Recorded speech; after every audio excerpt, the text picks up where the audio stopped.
Tell me what's on your mind.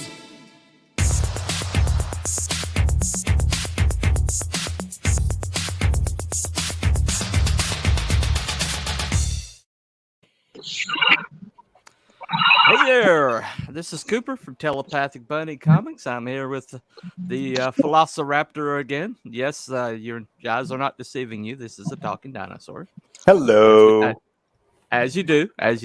And down below here, we got Michael Oden, who knows a little bit about mythology, surprisingly. Just a smidge. I've known Caesar! Yeah, there you go. May have dabbled. Something about that last name might have influenced him there a little bit. And we got Mr. Aaron from Wulfesbane Comics down here, who knows just a little bit about mythology himself and wanted to come on today. And we're happy to have him. Thank you. So, gentlemen, the first little topic question: what do you think is the most used mythology in the in modern pop culture and in writing? What influences people the most? I would say most visibly, obviously, Greco-Roman. Solely because they like when you this even goes back when you're looking at like Western civilization and the history of what have you. Greek culture really defined much of what we understand as Western culture. Like Greek culture even affected Roman, but I would say that the most visible ones are obviously you got the Greek pantheon, and while you've certainly had like surges of other things like Norse mythology had a huge bump because of the MCU and what have you. Like the stories of the Greek myths have always been something that has kind of been put up on a pedestal and really pushed hard by entertainment because it's just got this rich aesthetic and the setting of ancient Greece and Rome and everything like that. It's got this very grandiose and epic feel to it. Right. Anybody else have different candidates? The Bible. The Bible. Yeah, that's Definitely. the one I was going to bring up. I do think the Bible has there's a lot of. I mean, I'm not making fun of anybody that's Christian. I'm not saying I'm Christian. Oh no! I was going to bring it up because the Bible. But it is in the essence mythology, because I mean mythos. The Greek word mythos just means story. Right. And the Bible is one big story. Well, the Bible actually, most people, it's a religious tome, but you can take it completely as literature, 100% as literature, and look at it that way, and it still holds up because it's got pretty much every major type of fictions in the Bible. Every major type is represented in there somewhere. It's got mystery, intrigue. It's got the epic hero's journey. It's got everything. The whole, and so this definitely impacted. Especially since a lot of these guys who wrote a lot of these early superhero characters were influenced by the Talmud, which is the first 5 books of the Bible. So a lot of Genesis in there. And plus all that cool antediluvian stuff that's still debated today, which is pre-flood for those who don't know that term. But yeah, I mean, it's got if you look at that stuff, like first 6 chapters of Genesis before the flood, it has a lot of like what did they say there? I think. The Nephilim are mentioned, which has influenced a lot of books and around my CG, own book that's going to be coming out after we kind of get much closer to the finish line of Sins of the Fae is called Sway, and Sway is about the balance of humanity and how when the pantheon come down to Earth, the pantheon being these sort of it's my version of Atlantis, but not to get too far into it, but basically gods come to Earth and with them comes influence, and if you sort of worship them, you get power. But based on how you worship or what you do, your body changes physiologically, and you're kind of folded into just big like parasites of them, right? And so Yeah, yeah, definitely. Buddy comes up with some of like the coolest stuff, man. I'll tell you, man, one of the best creative conversations I've had in a while now was Yeah. me and Buddy hit me up and we were just chatting for like about an hour about concept stuff and what have you. And I love listening to this guy's ideas. Like we were talking a little bit about Sins of the Fae and stuff that he had planned for that. Because Buddy and I got in here around the same time. I think I was doing the campaign for my second book when he was really starting up Sins of the Fae, and right from the get go, I knew that this was going to be a fun project. The whole concept of using the Fae and fairies. It's one of those things that like everyone goes, look, fairy. Yeah. Look into the original mythology on them. It's really rich. There's a lot to pull from. Oh, there is. Also there because is. I mean the whole idea is like, okay, so I'm gonna read something really quick. This is actually the foreword. This is gonna be in the comic book. It's gonna be when you open up, you're gonna see this. Okay, so can I cuss on this show or no? It doesn't matter. Go ahead. Go ahead. All right, so fuck Twilight. I was living in San Antonio, Texas, when my girlfriend and I went to see a movie, the second Twilight film. I think it was subtitled Eclipse. It's basically a chick flick with that was her vampires idea, and a love obviously. triangle. Her idea, obviously. And it brought paranormal romance to a host of boyfriends who never wanted to know it existed. Thanks a lot, Stephanie. Yes. The book took poetic license with the mythologies it presented, and one in particular caught my attention. That being that vampires didn't burn and die in the sunlight, they instead sparkled like a fresh firecracker wick. When I saw that vampires glittered in the sunlight, I came up with a working theory. The author had intended to write about fairies, but was told by her editor that vampires sold better. So she changed her idea to suit a more robust and lucrative audience. But you know, if she had done that, if she had written about fairies, then it might have been a decent book, you know, because there's a lot of stuff that's just shoehorned in. I read it out of morbid curiosity because I wanted to know why is this book selling? Because I've read all sorts of books. I wish I could scrub from my brain, just wondering what people see in these things. But yeah, I mean, I deliberately watched Ghostbusters 2016 multiple times. Oh no! Why would you do that to yourself? I'm sorry. Thank you, so that I didn't have to. You know? No, it's like I don't even think I've made it through like 10 minutes of that. Buddy, did you include did you include the revelation of what I told you in the forward about that? No, that she actually did. That was true. No, I didn't. I wrote this like 3 years ago, and I didn't know that. Right. But I was like, that is actively what happened. Is that the initial concept was actually supposed to be about the Fae, was actually supposed to be about fairies, and that's where the sparkling skin came from. And her editor just went like, "We can sell this, but get rid of the fairy concept. That won't sell." And so she changed. Well, werewolves is actually closer to that mythology than it is. Our werewolves actually came from Fae mythology. So anyway. Yeah. Well, I've got, okay. What is it? Well, I know Aaron would know more about that than I would, but Wulfesbane, you know, maybe. Yeah, maybe. Let me go. I mean, they are connected to witches, so yeah, right. Which came from all that earth magic and stuff. Let me go ahead and acknowledge these chat people over here. We're getting piled up a little bit. Todd wanted everybody to know first eat it, suckers. Yeah, the Todd was first. Okay. Pass this around the socials. Thank you, Fiona Wolf. Welcome to the channel. I don't think I've seen you before. Todd said that dinosaur's creeping me out. It keeps staring at me. Savage TV. Yeah. German mythology is definitely a close second. German mythology. Is that like Hans Christian Andersen and others?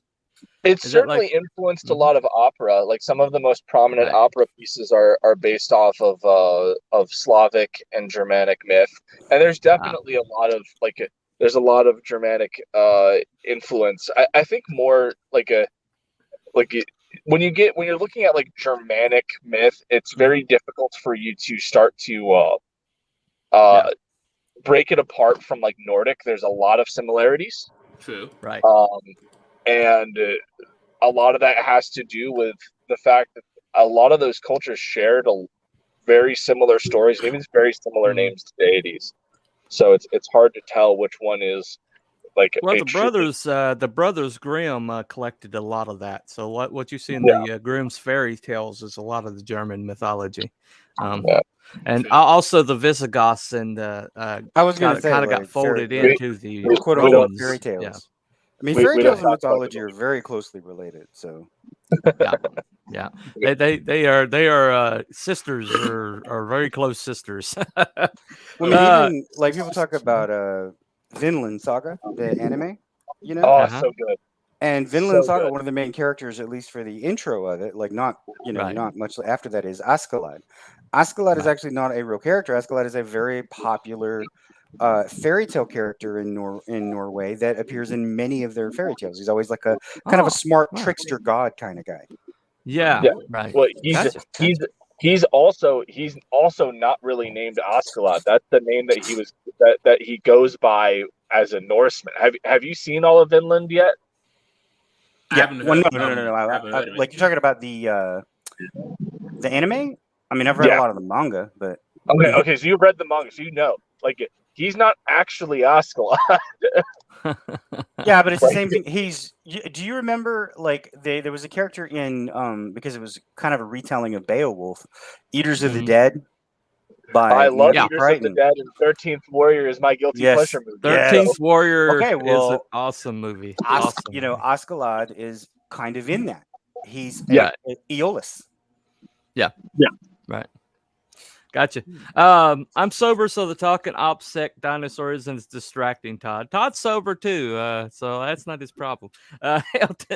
Lord of the Rings is full of Germanic myths. Yes, like Anglo-Saxon. Anglo-Saxon. Yep. The Bible was the first comic book, in my opinion. I agree. Epic of hey Gilgamesh, guys, Miss Rena says,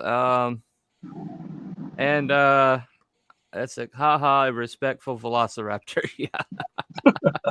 Yeah. You'll get used to it, Todd. We all have. Well, not really, but we're here. Anyway, she says I wouldn't mind a Twilight centering on the Fae. Yeah, she probably should look into that. Hasn't been a good vampire book. I mean, Sins of the Fae is that. I just don't do love triangles. Right. Oh yeah. I feel that. That's actually not true. Scott Snyder's American Vampire is pretty damn good. Okay, I got you. They are a pretty underrated mythological race. That's Miss Rena. Let me see. Out of the Hells, and your boy Hojo says, I get to play the entire sandbox. I got a vampire, a werewolf, witches, and gods themselves, and God has an identity crisis. He's been Zeus, etc. It's called Mythicals for a reason. Yeah. Nice. Cool concept. Yeah. 13th Warrior is the goat. Agreed. If you don't feel anything when Bovine comes out dragging his sword, I'm sorry. And they start repeating the mantra. Yeah, it's such a good scene. Yeah. I see the my line back to the beginning. And he's like, if I'm going to go out, I'm going to take somebody with me, and that was so mad. Herger the Joyful is the best fucking character in that movie, and I'll die on that hill. Oh Herger the Joyful is the best. Yeah. What's going on here? An engineering dispute. Oh yeah. Well, what about that? What about that fact that he's like they're gonna kill him? It's like wait, and then he like decapitates the guy and just walks away. He says, bury your friend. He says, bury your friend. He was a good man. He was a brave man. He was a brave man. And you coward, you sent your man to do your work for you, and look what happened to him. You know, the best part is that the money he throws back at that prince is the money the prince paid to have that guy try and kill Bullseye. Right, right. Pulled it off his body. Pulled it off his body. Herger's the best. I love him so much. Freaking what's the other one that he does that I really like?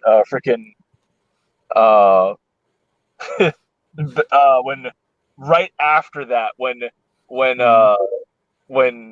Banderas is coming up to him, she goes, "You could have killed him at will." Yes. It's like, yes. Point. That was deception. Any, What was that? Deception was the point. Any fool can calculate strength. That sucker's idiot's been doing it yeah. since he got here. Now he has to calculate for something he can't see. And then Banderas is like, for what he doesn't know, he's like, oh, great song, great movie. I don't know. That should be included in like the best like one-liners ever. Oh, it's got. So I cannot carry this. Grow stronger. Did she break you or bring you back to life? Right. Exactly. That's great. That's so masculine. If you want your kid to know what masculinity is about, let them watch that movie. Yep, it's locked in. I'm watching it again Thursday. Yeah, you should. You honestly should. Hold on 1 second. Joe Ball's here somewhere. Hello, what up, y'all? Hey, what up, Joe? Hey, man. Hey, man. He says, and break their morale. Yep, he certainly did break their morale. The book has a strong focus on matriarchal myths and folklore, but with a modern twist similar to the wicked and divine. Yep, that's her book. She's definitely got a lot of Magic mythology. or something. What is it called? It's called Black Rhapsody. Oh, yeah, that's who that is. Oh my goodness, I love your book. I have been following your pre-launch campaign for Agents. It looks so good. I see her in the chat all the time, and I'm just like, man, because I disappear. So what ends up happening is I do a campaign, and then I like focus on fulfillment, and then usually just because life is the way it is, I get like a personal problem curveball thrown my way, and so I disappear for a few months while I'm handling shit, and then I come back, and there's like new creators out there. And there's also usually like a nuclear wasteland for whatever drama happened. And so like I'm left with tiptoeing over nuclear waste and being like, I have no fucking clue who these people are. What we call it CG time. So you're like what is it, like Justice League when Justice League United or whatever when Unlimited Lex Luthor takes over Flash and he's like, at least I'll know who this guy is, and he's like, I have no idea who I'm looking at. That is one of the best episodes, especially if you get the gag that the voice of Wally West's Flash in that is the guy who played Lex Luthor in Smallville. Oh yeah, Rosenbaum. It is Rosenbaum, him. right? Yeah, Rosenbaum, Michael Rosenbaum. You should watch his podcast sometime. Oh, he's got the best interviews, man. Inside of You or Inside of Me or something. I can't remember the name of it, but it's really cool. He's actually a cool guy. He really is. So we should talk mythology. Bunny? You know? Yeah, a bunny arguing mythology. What does the world come to? Yep, I got you. A bunny and a dino arguing mythology with Caesar and a werewolf. Okay. What are we coming to with? Hey Caesar, glad you like Concept. My book been promoting Black Rhapsody like crazy. Yep, she has. Yep. Well, another mythology that's kind of influencing society right now that is kind of through Moon Knight is the Egyptian pantheon. Most people know. I mean that. I think that separates him from a lot of the other a lot of the comic book characters because the Egyptian mythology is really not pushed very often, and it's because it's not really well defined. So like, there's this misconception that there is just a flat out Egyptian mythology, and that's technically true. But it's also so far from the case. Most of what we understand about Egyptian mythology is through inference. Like there aren't a lot of primary sources of the period. It's mainly observation and trying to translate hieroglyphics and what have you. But like even within that, like when you look at the different eras of the different kingdoms of Egypt, right? There were straight up points where like Tutankhamun's father was very unpopular. I'm blanking on the guy's name, but his whole thing was he did away with the traditional Egyptian pantheon and pushed a monotheistic sun deity pantheon. right? Is So that like is that Akhenaten? yes, Akhenaten, maybe. Yeah. yeah, I think so. Mhm. And so like Egyptian mythology is super weird. It's really Yeah. interesting stuff. It's really cool. Um, and I've had But to do a it lot. has it's tied up in a lot of Yeah. the politics. Yeah, they tied it in a lot of the Well, it's politics. also, I I mean, don't just know. like anything else, it's tied up into its own Yeah. culture. Exactly. Right. You Right. know, like what is it? Anubis tastes the people that come through. You know, like he tastes Right. you to do what I think he like takes a Dude. bite of something. You Mhm. know, like, and Yeah. that's where like the pound of flesh, like one of the original meanings of it is because he bites Mhm. that and then he's like, no, you know. Exactly. Right. Like it's all really graphic. Like, do you guys remember the war between Horus and Set and what they all did to each other? Yeah, I mean, yeah. that's- There's a welcome. lot of welcome body parts got cut welcome off. to- Yeah. No, a welcome lot to of the body field parts of got tasted antiquity, too. man. Yeah. There you go. There you go. I mean, I don't think Norse mythology is any less graphic. They just say it a different way. Uh-uh. You know, it's like No, this the no. giant Iliad has- died and his maggots became elves. Oh no, Yeah. I'm not talking about that. It's like when they were beefing, they did some very questionable stuff with Yeah. fluids. Right. That's Right. kind of the whole point, is that the gods are meant to, like, in certain ways are meant to mirror and reflect what Mhm. what we are as people to our most Well, I think extreme. okay. Let's right? break it because it's supposed to be the role of mythology and storytelling. So let's break it down. Yeah. What is mythology to you? Ooh, Well, That's a good question. I think mythology is the distillations of cultures trying to take big concepts and personify them so they can be conceived of. Okay. Ultimately, that's what I think mythology what it serves as. But that's just me. Other theories? I am going to add on to that. I think that's like that's not wrong, but I think that it's even bigger than that. It is effectively a cultural ahead. Bible.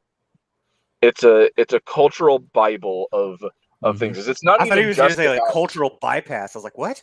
no. Okay. Like a highway? Cultural Bible. No, yes, Right. like a cultural Bible. Right. No, but like when you look at, especially, so let's take a look at like the oldest myths that we have on record, Uh-huh. right?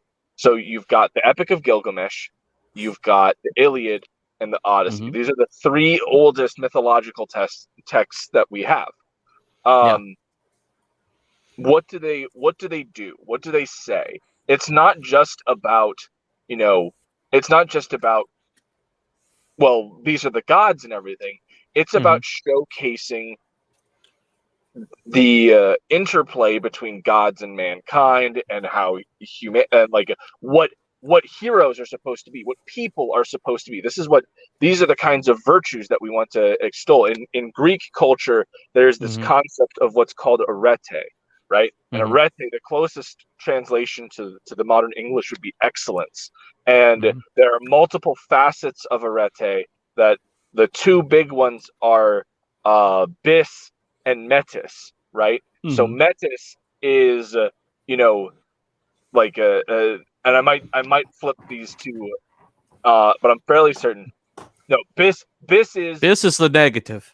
Yeah, bis is the negative. it's not. There's no negative. It's not a negative Okay. thing. We're talking about a construct of excellence. So Okay. bis is excellence through battlefield prowess. It's through being okay.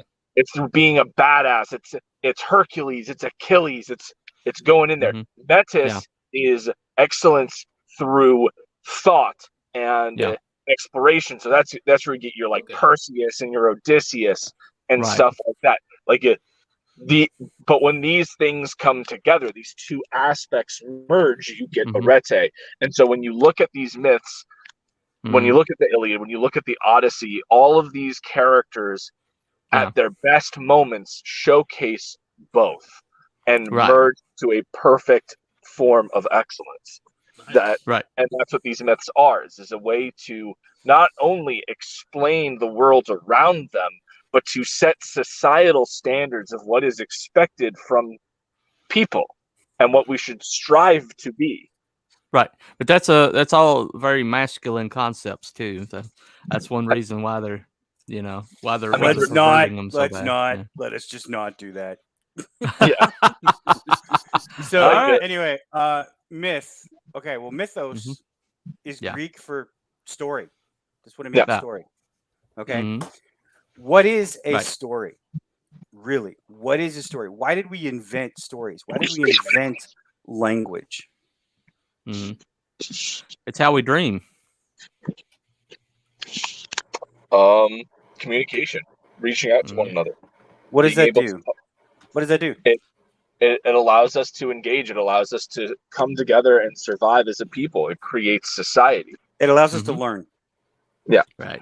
We learn from the people before us. We record that information. We can say it. At first it was oratory, then it was written, then it became stories because stories are better remembered. What is that? Right. That improves genetic fitness. Yeah. That's what it does. Right. A myth Right. is a story designed to improve genetic fitness. Okay. Survival of the species. I got you. Let me see if I get caught up here. We're getting way behind over here. All right. Egyptian mythology is great. Egyptian mythology is very underrated. Set is my favorite Egyptian god. Yehojo says Stargate baby. Yep. They used a lot of that stuff. There are different sects and cults, right? Irish mythology is not well defined either, which is why it rarely gets used. True. Irish mythology and Norse mythology are wrapped up into one another. It's actually kind of crazy Yeah. if you really get into it. Yeah. The Irish kind of their own thing on the British Isles, which is the reason why they were. Yeah, they're like, we're they were so kicking! alienated. That's why they're so alienated from the rest of the British Isles so much, you know. Akhenatenism, yeah, the sun god, yeah, that's what I was referring to. Bastet and Sekhmet are my favorite goddesses. Yep, I see how it is. Yeah, Anubis was originally the ruler of the underworld before Osiris became a thing. Right. Oh yeah, exactly. Osiris. Yeah. The pharaohs were considered living gods, and what they said was law. Yep. Yeah, that messed up their mythology quite a bit. Who's that good choice? Prefer kitty goddess to the murderous lion goddesses. Okay. I don't know. And yeah, no, she was not exactly. Yeah, Paul's blood. There was some blood on those paws. Hester was everyone's favorite goddess in ancient Egypt. She was the Freya. Mythology is a way of explaining natural events, history, science, and the unexplainable. Okay, that's a good one. But all the gods are real. LOL. All right. I mean, some aspect. Yep. They just live on a different plane of existence. Okay, I got you. Don't forget about Kek. I'm not entirely sure what that is. That's LOL in where's it? World of Warcraftian. Oh, okay. All right. You know damn right. So Vince has made an appearance. Okay. Hello, fellow weebs. Dreaded Dinosaur. Hey, Dreaded Dinosaur. Like I said, we got behind, guys, here.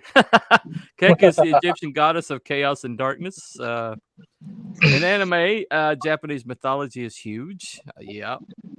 We'll get into that in just a minute. I got into Japanese mythology through Person 4. Communication to pass on IDs and info. That's pretty much what Velociraptor said there. So it makes sense, given it influenced Japan as a culture and is tied to their history, right? Stories are part of how we pass on ideas, concepts to others. Japan, for the most part, still worships their old god. Egyptians didn't build the pyramids or the Sphinx. Got a conspiracy theory there.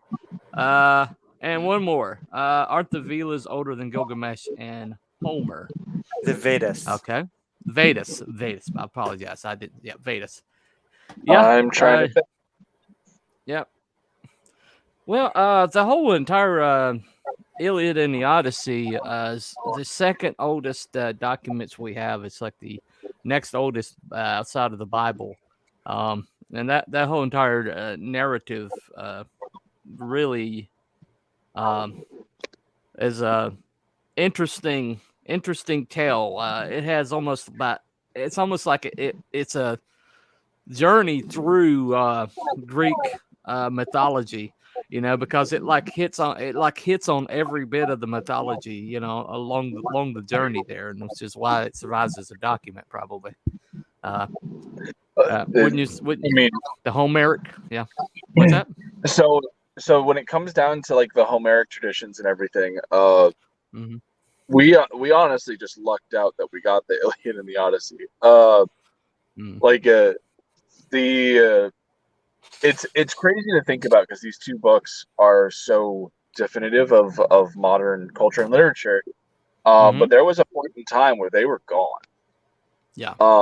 You know, they were rediscovered by one of the caliphates and translated from ancient Greek into Arabic, and then from Arabic it got translated into Italian, and then from Italian into French, and then from French into English. I mean, that's the same thing as the Bible. There was at one point where you can actually go in Normandy, France, where there's a whole mission, but one of the main ones is it's got the world's first flying buttress. Why can't I think of it? I've been there. No problem. But anyway, no problem. I can't remember it. It's Mont Saint Michel. Oh, okay. Mont Saint Michel. It was a scriptorium, which is a place where they scribe, monks scribe, right? They had the last colored Bible, and the whole place drowned. One of the walls fell. The water came in at high tide. The Bible was the only thing that survived. They have it under a glass case now. Wow. Yeah. Yeah. There's like a scripture that like with the Dead Sea Scrolls and earlier things. The Bible has an etymology that goes way back. It's probably the oldest clear line we have as a document, because there's like almost several hundred years where the Iliad and Odyssey was missing before it was rediscovered, and so the Bible actually you can trace it back further than any other document, and it has more older, scraps of information and documentation. But I mean, I can't say I that guess with any confidence. I'd have to read it. I just, it is obviously. I mean, it is one of the books that a lot of people study, and we're very familiar with the mythological figures within it. Although, and now it's become popular to show that like angels were scary. Right. if they're actually like biblically accurate. Angels were very scary. What do you think the first thing they said every time they appeared was "Fear not"? It's okay, man. Afraid. Do not run. I am simply eyes. I know, but hold on. I know I have 30 wings, but you just have to deal with it. Look, it's not my fault. My voice destroys mountains. I didn't make me this way. Oh shoot. Luke Stone, he's incorporated a lot of the Nephilim mythology into his, and I know about 5 or 6 other ones. Shadow Sentry has it.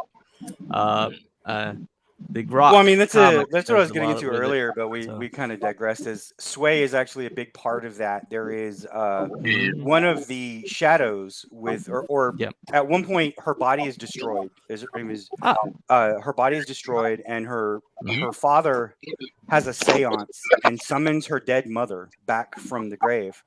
And she's pissed at him because she was pissed at him when she died. And so then they start talking, and she's like, I can save them, but I need your body. And he says, take it. So she takes his body and she starts doing what she needs to. And she basically summons the pantheon has been released. There are gods on earth. She summons the gods and whatever's around to help her children. And basically he's got a sword that is actually, he fought in this war. There's a big thing. And he actually fought demons. He had PTSD from it, a bunch of crap, but he came back with a holy sword. The holy sword, the spirit within it becomes one side of her, and it she is imprinted with these glyphic runes, or these angelic runes. I can't remember the Enochian runes, right? They're actually in her bones, but they're so bright they shine through her skin when she's. And the reason why is because she has to wield the power of like both light and dark. This shadow Ah. becomes her actual shadow. It is a Grigori angel, one of the original angel that slept with man. And God said, "You're not welcome back in heaven until you make up for this. You are cast upon the ground." And I thought, what's more on the ground than a shadow? That's awesome. You are a genius, bro. This is why I like talking to Buddy. Yeah, you go down rabbit holes every time you talk about him. You know, outside, man, I freaking you know. love it. Oh, That's why I'm saying, guys, if you haven't backed Sins of the Fae, it's down below. If you like mythology, get that book because Xevious is a genius and so is he. So you want that book. he does okay. Yeah. He does okay. Dang. Yeah. Well, if considering every panel of that comic book could go on the wall, the Louvre, you want this guy, you want it, you just want it. Trust me. Anyway, hold on, a couple of these over here, right quick. The Sphinx was originally aligned based on the Leo constellation. Okay. Read Joseph Campbell's Hero with 1,000 Faces. I have Put that on my Yeah, reading list. Who was Right. a writer of Heroes and has not read that book? Me. Actually, I haven't. I need to. Oh man, I do. You- I'm Give me sorry. your- I'm sorry. Give me your card. Give I it to don't me. write here. I know. but I don't- Burn my No, comic book right no publishing for Telepathic Bunny until he's read Joe Campbell. That's it. Hey, Okay. you revoked his card? Okay. That's All messed right. up. All right. We revoke him. Hojo Look, says, Sorry, guys. God, I The can't show's do over. Man. It was nice while it Uh-huh. lasted. Yeah, I've lost all Spin, my Ironside's a credibility. I villain. lost all my credibility. I actually read a Cliff's Note for that book. So Yeah, you need to just read that book though, because it's I know. important. I need to. The two Sphinx, one on each side of the plateau, which is artificial. Right. Okay. Yeah, I do need to. I mean, I kind of like familiar with the hero's journey, but I kind of skipped my homework with that, so I definitely need to read it. So I've been chastised. I've been properly chastised. Okay. So I don't know about when properly. I don't see a cross. You know. all right. Well, you just have to crucify me later. Odin, Somebody it's else your- needs to live Odin, right it's your- now. you have to get the cat of nine tails next time. I'm just saying. Wow. Oh, okay. Yeah. All right. Crucify him. All right. Okay. All right. Anyway, dreaded dinosaurs as buddies always fun to talk with. Yeah. He is. Even when he's not in dinosaurs, guys, he's always a hoot. When you talk about like mythology, we're kind of like. Would you say that we're creating mythology? Or Comic books are are we- absolutely mythology. Definitely. Yeah, it's Absolutely. I don't even think if anybody questions that, I'm gonna throw them out the. well, like, I'm gonna throw them off the earth. I can't remember who said this, but I do remember reading, and it's a quote that like I think perfectly sums it up. Is like comic books are just the most recent step in a tradition that goes back to the oldest text in these stories of heroes and myth. Of course it's a mythology. What do these characters represent? They represent they represent what we hold value in as a culture, as a society, and they represent these things. Yes. Some of these things are things that have been there since the beginning. Others of them are newer. But at the end of the day, that is what mythology is it's a way to, and I think that Buddy actually hit this on the head with the maintaining that like kind of genetic peak is it is a way to catalog what a society holds at its heart at the most valuable of its traits, so that people have something to aspire toward. And I think that that's something that gets lost with a lot of modern writers when you look at it, is that heroes, while they can be relatable, the point isn't to relate to them, it is to aspire to the example that they set. Right. Definitely.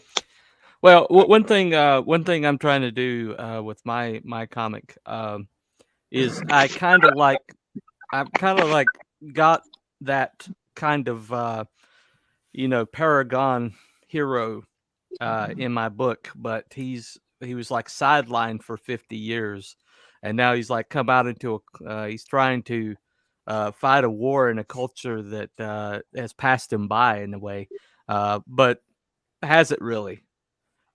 Are these virtues? Is he old fashioned? Is he out of date? Or is he just like reminding people of what really should be in culture and is not? And that's kind of the thing that I'm going for. Is this guy? On the surface, it looks like he's out of date. It looks like he's not with it. He's kind of been in this, sideline for all these years. But these qualities that he has, these beliefs that he has, and these truths that he holds to, are never going to go away, and they're still valuable, and they're still important to to the society. And I got him in there with a bunch of reprobates and people who are like kind of into the society that we've got right now, and have kind of been chewed up and spit out by it, and now they're going to be challenged by this old-fashioned value that's coming up. But in a way, I think mythology create when it talks about comics in particular, is our hero epics, our Beowulfs, our Gilgamesh, the things that inspired young men need something to aspire to, and the fact that they're corrupting that and destroying it and slanting it all female away from young men, and our young men are just cast adrift by it because their fathers aren't there, and the thing that always kind of made up for that in society was our hero fiction. And the fact that they're destroying that, callously destroying that, is leaving young men with like, okay, well, how do I become a man? I don't have any roadmap now, so I guess I'll go skew There feminine. is an I amazing don't know video out because there that does yeah, not get enough credit to it. It's by this guy Mhm. named Daishiro Finney, who owns a Okay. publishing company called 01 Publishing, and he puts Yeah. out videos with him and his wife, Kat Rocha. Uh-huh. And Jay is one of the best authors I've ever read.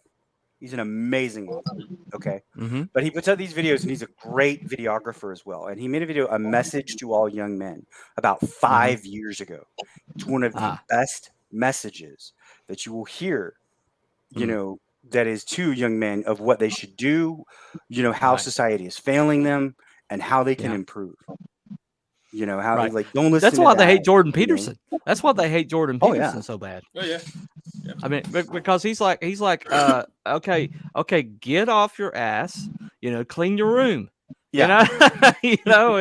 That's how you get to manhood. As I look at a dirty start room. taking care of, start taking care of what you can take care of. And they hate it. They tried to kill him over it. dude, They literally tried to kill him with benzodiazepine.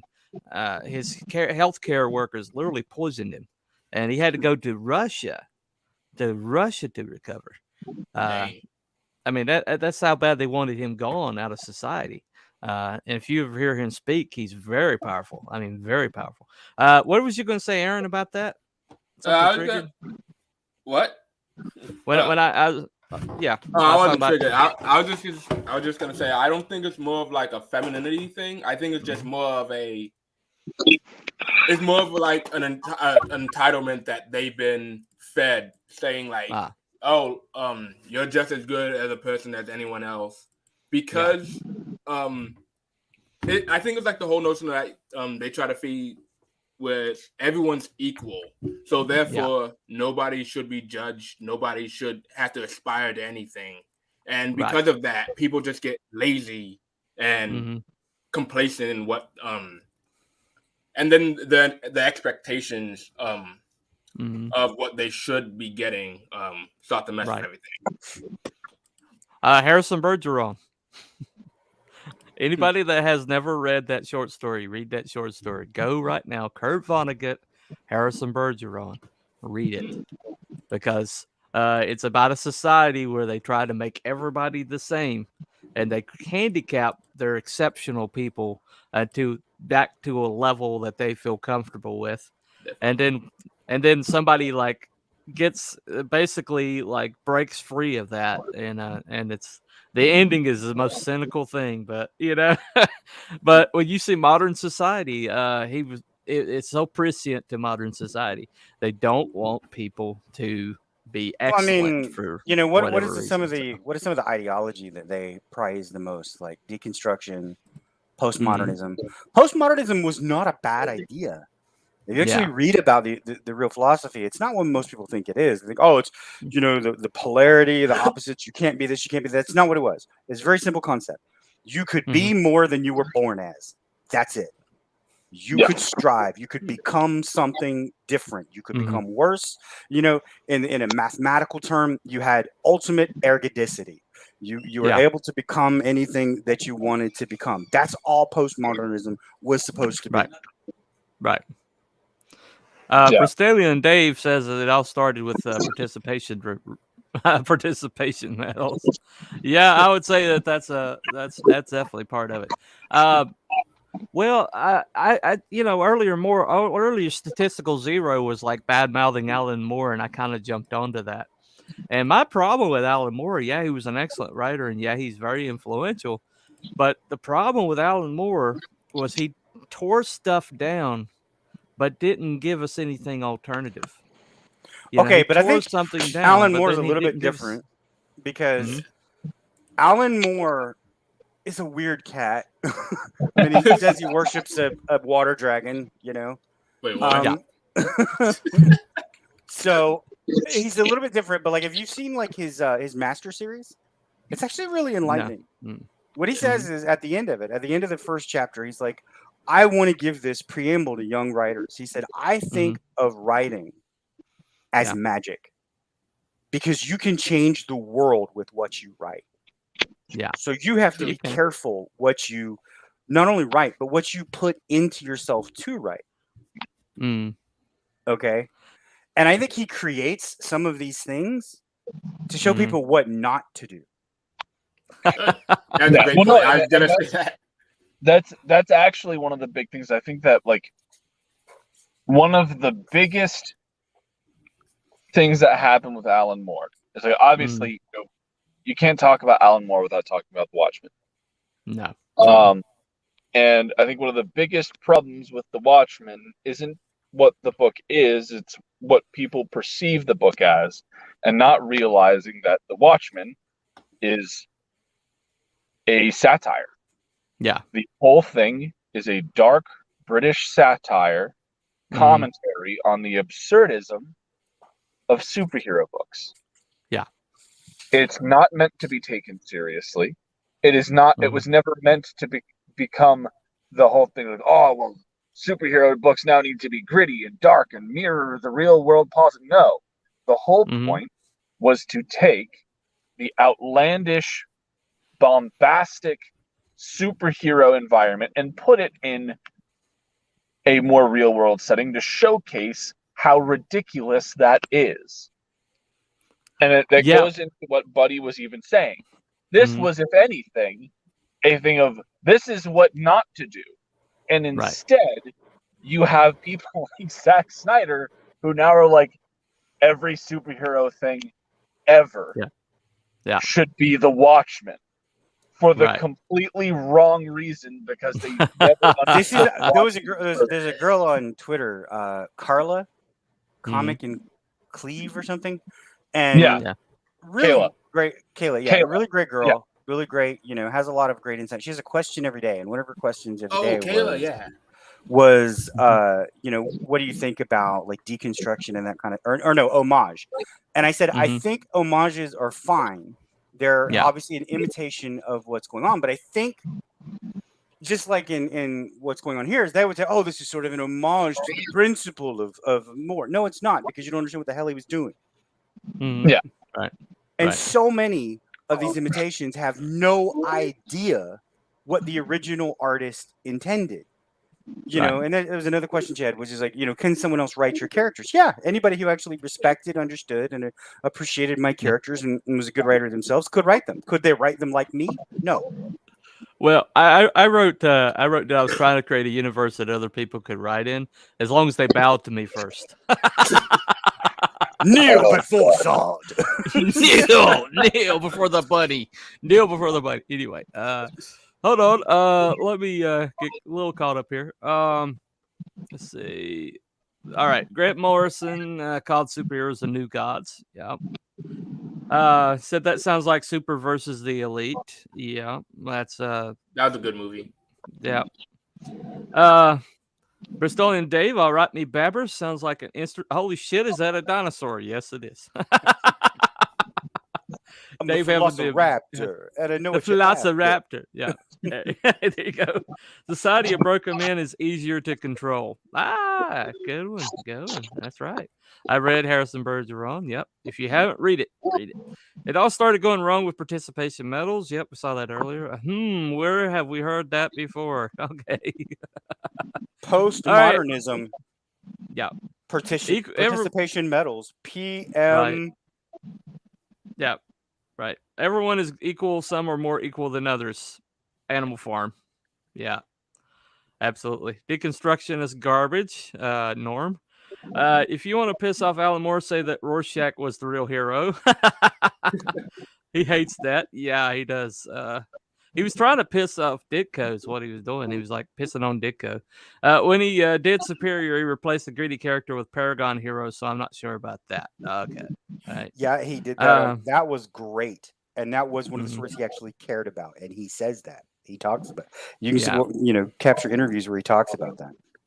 Right. So yeah, I caught a clip of his masterclass, right? Objectivist heroes are cool too. Okay. Exactly as a problem with the interpretation of his work. Right. Ayn Rand, yeah. Yes, he wanted to use old pre-DC heroes originally but they wouldn't let him do it, so he just wrote his own versions. That would have been great. Yeah, Mr. A and the OG question, right? Is the OJ question, right? Zero talent writers jumped right on that bandwagon. Yeah, Norm has a whole rant about that. Yeah, I mean, deconstruction is basically all that crap. That's like, what if Batman was? Yeah, right. Also, the Shadow, and can again link to the masterclass videos. I'll get a hold of it and post it in the GC chat later. More Monty Python, the gritty comics genre, right? Right. Miss Rena, you have to pay for them, I think. That's not true. if you know where to look. Right now, if you know where to look. No, I don't advise that. Okay. Homages. But why is all the rum gone? Homages are gimmicks now. They just steal a classic pose for monetary reasons. As long as you're honest about that, I'm cool with it. Okay. All right. Well, I think one thing about it is we start messing with the mythology. You start messing with the mythology of a culture. You start messing with the very heartbeat of a culture. You start messing with the connective tissue of a culture. And I think when the first thing that people do when they wanted to invade another country and completely subdue them is destroy the mythologies of that culture and destroy all of the history and all of the he destroy their heroes and like put their own heroes in place. And so when you have a conquered culture, usually you always hear about these tribes that were conquered by like Europeans, and then they don't remember their own histories anymore, or the Native Americans don't remember their histories anymore, and things like that. Because the first thing a conquered culture does, what conquering culture does, is destroy that. And I think that really kind of shows the importance of maintaining mythology in your culture. Would anybody agree with that? I mean, I get it, but I don't know why. You know? Well, I mean, T Bunny brought up the historical aspect of this. So let's put down an example. Budokan Revolt in the I think it was 60 CE. When the Middle East invaded Greece, they tore down all the iconography above a certain level and anything polychromatic, saying that it was against their religion. The Romans killed the Druids. Yeah. We talked a lot about how a lot of like Celtic, Irish, and what have you, all of those cultures are their mythologies are such a jumbled mess. Yeah. And a lot of that has to do with the fact that when the Romans put down the Boudiccan revolt, they got all the Druids together who had played a pretty big role in inciting it. Yeah. And killed them all. Yeah. And the Druids were the people that were the, like, you know, we talked about the oral traditions of Homer and everything. The Druids were the people that passed on these oral traditions, the oral culture, their histories of these people down to them. And so that knowledge was capped. You want to know when was the next time that Britain revolted, that you had any issues from England? Almost a century. Nothing happened in England for almost 100 years, and it wasn't in the part that Roman civilized. It was from the northern portions in Caledonia, in modern day Scotland. Well, I mean, it was because they still held on to it. Was it Carthage? You know, like Greece destroyed Carthage. Carthage Rome I mean, we think of we think of like Rome and Greece as like the epicenter of technology. You know what I mean? You know, it's what a lot of people do, and it's, if you go look at like what Carthage had aqueducts before Greece, you know, before the Greco-Roman times. They had bathrooms. They had multivalent stairwells that allowed air in. They understood fires were needed. They understood other things. Not only that, but their ships were actually, they created their ship because the Greeks would come in very close. They would let them come in close to the coastline. They had these like huge catapults that would fire ships out like arrows to destroy the Greek ships as they came in. That's why they had to go around them. They couldn't take them by sea. No. Yeah, Carthage held off the. Go ahead. I was just going to say the Carthaginians took over the Mediterranean as the predominant naval power after the Phoenicians. So, like, yeah, that makes sense. And like dominating the sea is going to give you a much wider network of technology and knowledge and everything like that. And Carthage was a phenomenally built up empire by the time it was destroyed. But like, yeah, like, you know, it got salted to like it. Scipio Africanus. Yeah, they destroyed it, burned it, and then salted the earth. Yeah. The fires of Carthage, man. There's a reason. That's a thing. Yeah. Well, it's also the whole Pyrrhic victory comes from that, doesn't it? No, Pyrrhic victory comes from the the last king of Macedon, Pyrrhus, who fought against the Romans, and he technically won, but he lost so many fucking people to do it. Right.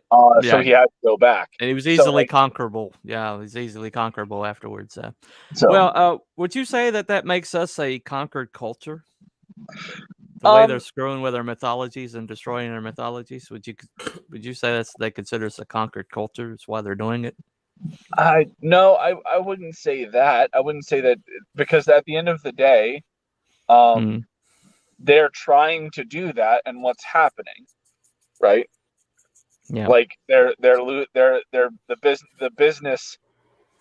These characters that were making them hundreds of thousands of dollars. I mean, look. The main Superman title right now isn't even making is barely hitting $50,000 an issue. Right. Yeah. Like you took a character that should be at the top of the charts, earning hundreds of thousands of dollars, and had been over the past 20 years, and you're not even getting half of that. So no, I wouldn't say that at all, because people see it, and what happens? They cling to the older stories. They cling to the older stories. So at the end of the day, they can try, but they can't conquer something that they don't understand. No.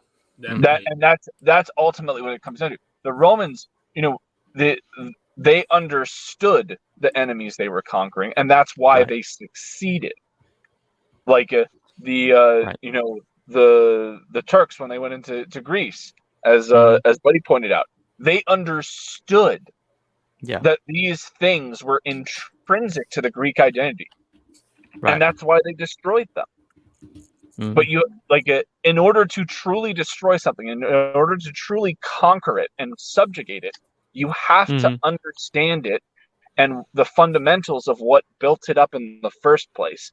And all these people see is they're the only thing that they see when they look at the legacy of of comic books is themselves. the social politics and themselves. That's it. That's all they see. Yeah. But they don't So understand. really, let's break this down really simply. What is the role of mythology in storytelling? It is to tell a story that benefits the future, that benefits all people, not just you, not just what problems you have, not just what problems your friend has. Everyone. Give us stories that push us forward. That's the role of mythology in storytelling. Right. Yeah. Let me go ahead and get caught up. But we kind of set it off over here. Okay. Rant summed up. They can't write what they are given, so they just insert themselves into and take the easy road. Yep. Miss Rena says, I don't want to pay for them. Direct me to the right direction. Right. All right. Okay. No problem. See Aaron. He's evidently selling the high seas a little bit. Word fab, evil cannot create. It can only destroy and corrupt. Right. Yuri Bizimov. What's Yuri Bizimov? Okay. He explains subversion. Salvage TV's evidently got a lot of reading over here. Okay, so Aardvark says, I don't think it's true. Many cultures secretize other cultures into their own. Okay. That's Yuri Beshimov. Take a culture, you first destroy the cultures here as icons. It's doctrine Marxism. Yeah. Okay. Right. Hojo says Native American culture and history is oral. It wasn't written down. Right. So you kill the people who remember the history. Yeah. Untrue. Or you'd be like, the Romans and be like, we're brothers. Romulus and Remus. Let's just take your pantheon, change the names, and declare it ours. Yeah. It's so we can understand it easier. Right. Which nobody uses those names except they name the planets, Untrue. Look at how the Mongols adopted Chinese culture after the Mongols conquered China. Okay. All right. It's true for other ones. Cultural Marxists fled to America after the Nazis forced them out. They infiltrated academia and media. Culture Marxism, unlike Soviet communism, takes over a nation after a long period of time. Okay. True.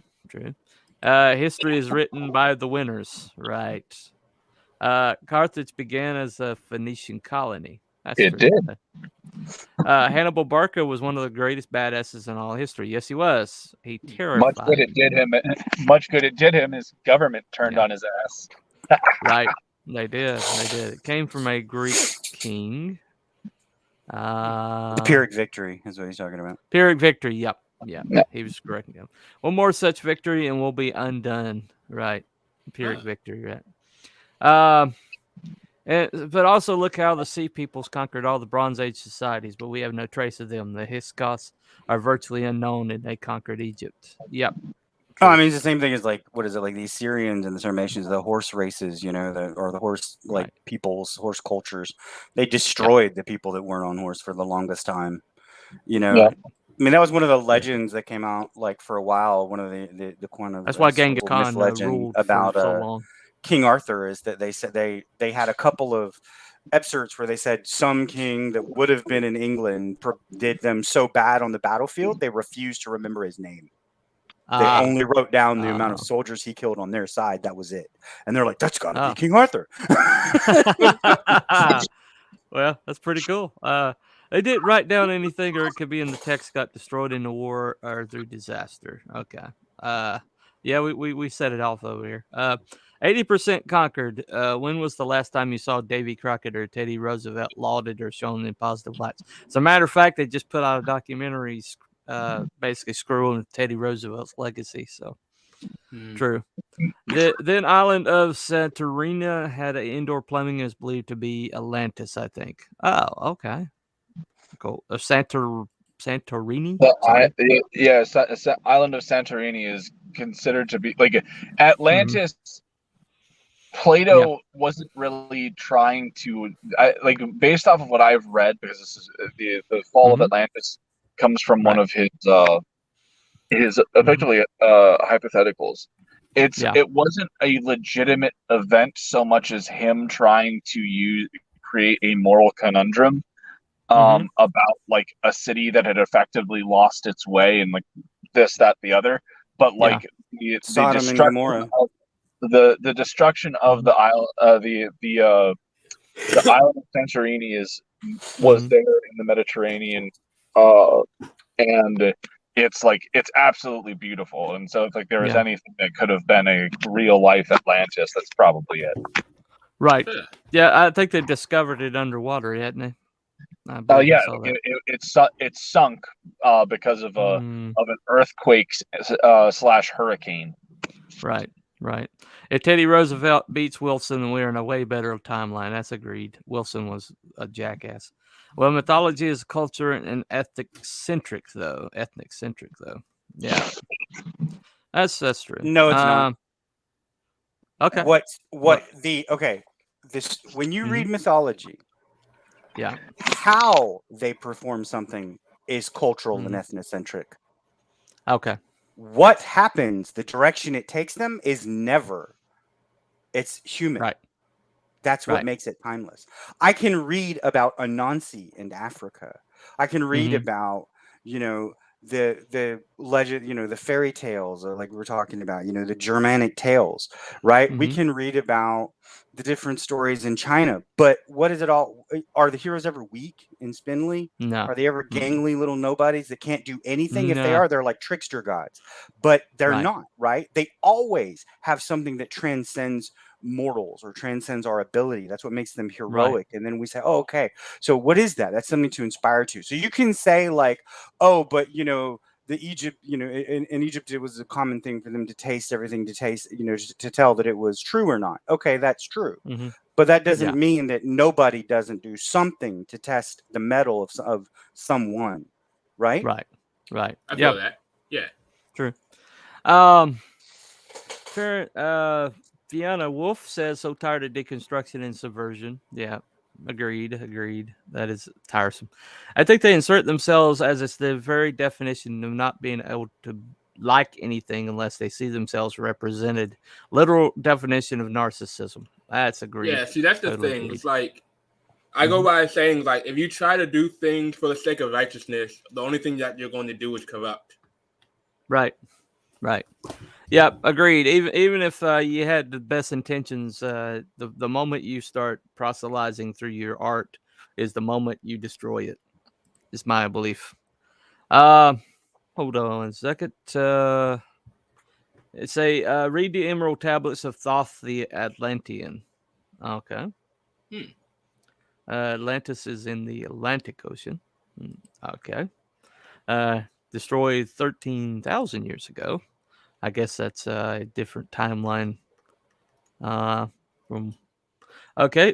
was Atlantis. Don't at me. A little bit of love the pulps and hollowed earth setups. Right. Evidently, they're having a little argument over here. No big deal. There's so much mythic we can tap into. Right. Telepathic Bunny comics. I recommend watching Academic Agents video. Demoralization. What Yuri Brezimov didn't tell you. It's a really good video. Yeah. Okay. Just don't race swap the gods. Right. You're right. Okay. My look is black. We've evidently lost Oden. That's no big deal. His internet's really iffy anyway. If he shows, I think he had to go to work. Oh, he had to go work. Oh, okay. Oh, no problem. That's why we had to go at 2:00. That's right. But anyway, I think we can probably sum it up. What we were talking about today is the fact that if you lose your mythology out of your culture, you lose a lot of what makes a culture vital, what makes a culture perpetuate. And the thing that makes culture perpetuate is passing the values down to the next generation. And by circumventing that and corrupting it and destroying a lot of these touchstones for the previous generation, we're casting the next generation adrift, because they don't have the same characters that they know of, that are being pushed out in society are not the characters we grew up with, and not the characters that the previous generations before us liked, and that so that continuity is kind of broken. You see what I'm saying? Like we knew Superman as this, and they're pushing this Superman out into society with the shaved half of his head and gay kid Superman. And what that does is they're like, oh, that's not Superman. We're like, no, that's not Superman. Superman is this, and I think what it's doing is it's separating off the unless we can pass that on to the next generation, pass these values that we have to the next generation, pass these heroic narratives to the next generation, then we're going to lose that societal connective tissue that we society. live in a society. Oh no. Why would you do that? Well, anyway, that's why this discussion was such a good one to have. And I'm hold on a second.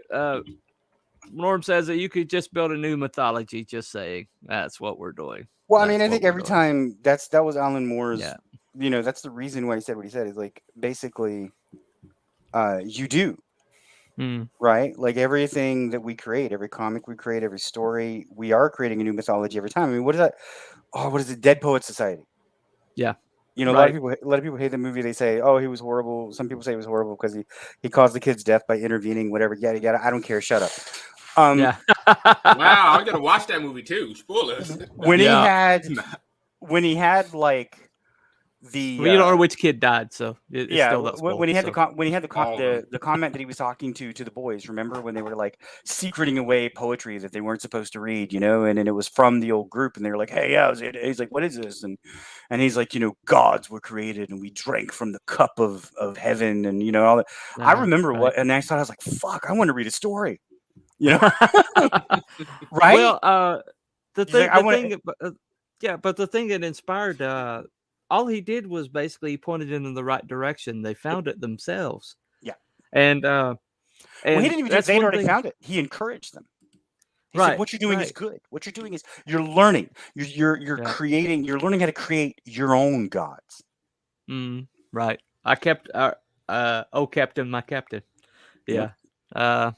Well, I think the best thing we can do as creators, the best thing we can do as this group, that's kind of like cast adrift from the mainstream and trying to find our own way, is what we're fighting for is really important. So are you saying we're pirates? Important.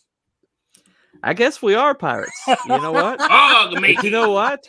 When governments become corrupt, piracy is a good thing. We are the Palm Pirates of Mythology. Right. I must be an expert in that then.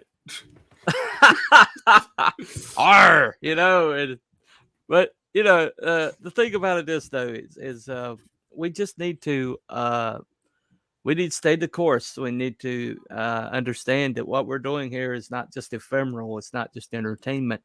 What we're doing here is trying to put some of these values back into society that have been just forcefully, removed. Well, you see some of the curriculum these kids are getting shoved down their throats. I think we've gotten our eyes opened quite a bit as of late. Some of these things that are happening inside the classrooms, and these kids and the entertainment that they're being shoved at them, and it's all empty, it's all soulless, and it's all something that's so politically based that it's not going to last past the next minute. And And what we're dealing with, what we're doing is we're trying to put something permanent, give people the mythology of the next generation. And so that's important for people to understand. What we're doing here is important. It's not just ephemeral. It's not just trying to get our stuff seen and to make money off of it. It's also we're trying to push something back into society. But making money is good too. Just saying, guys. Making money is good too. Making money is not a bad thing. It's So I'm not if somebody wants to buy my book to the tune and I actually make a profit, I'm okay with that. I am okay with that. Not like them. They're okay with not making money, but we kind of want to make a little bit of money. It's all about the royal ground, bro. I'm like Ayn Rand, man. I'm like Ayn Rand. I can't. I was Ayn Rand. Ayn Rand. Okay. Where she says, "I don't trust somebody that doesn't want to make a profit." That lady, because then it leaves like, okay, if you remove the cushion and the comfort and the opportunity of liquidity, of liquid asset, what then becomes your incentive? Exactly. What is it? What are you doing at that point? Why are you doing it? That's why we have so many teachers that are activists, because we removed the incentive. It's no longer a place of like really, like it used to be a place of high esteem within a community. It's no longer that. It doesn't pay anything. It used to be, like fairly high. They used to get paid as much as attorneys did. Yeah. And now they don't. Now they get paid like half or a quarter of that. Yeah. So, and their high end is really low. Like the high end's like, 65, 80K. And that's like a 20-year teacher. Oh yeah. Right. Right. Yeah. So they're not in it for that reason anymore, are they? So what do you leave? You leave activism. Just so Norm can't say that I'm gatekeeping him. The Pirates of No Pants. Lord. Mutiny. Good Lord. Anyway, don't let the children get corrupted or they're going to buy the next new pith pop propaganda, right?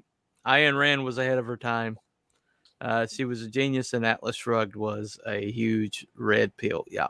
Yeah, all except for being a huge whore for anybody that had any technological ability. There you go.